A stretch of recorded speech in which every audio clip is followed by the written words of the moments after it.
I consider this a racist attack, considering I didn't even put in my user ID. And although I'm watching TV, this is how this particular gentleman chooses to demoralize and dehumanize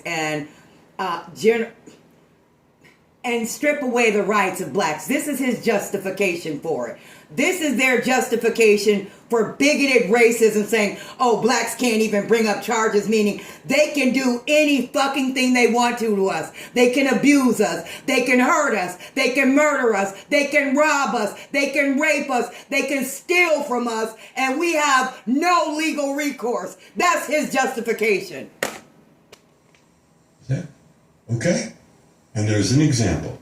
And you say, can I give a rule as to when is empathy or values or purposes or consequences? When they carry the day? No, I can't give a rule, because each case is really different from the others. But I can say that you yourself, your colleagues, the lawyers, maybe even if you're very special or something, maybe history sometimes, will tell you if your decisions have been sound. So I don't know, Justice Breyer, I don't know if you care a lot about crowd size, but and by the way, I shouldn't need to point out, we're in New York City, and a Friday night, they had other options. I think you just need to hold it.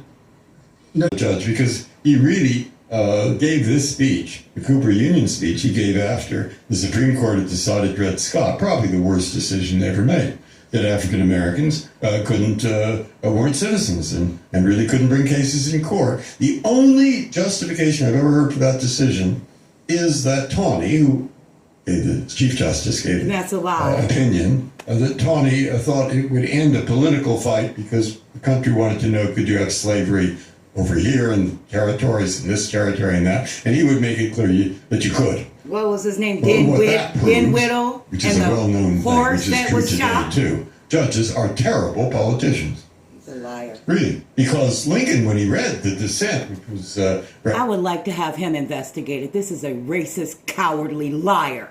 Adley, who was up in Massachusetts, he read that. He said, this case, he said, the holding, he said, it's a shocker. It's a shocker. And then he came here. And he gave that talk that vaulted him to the head of the Republican Party. And probably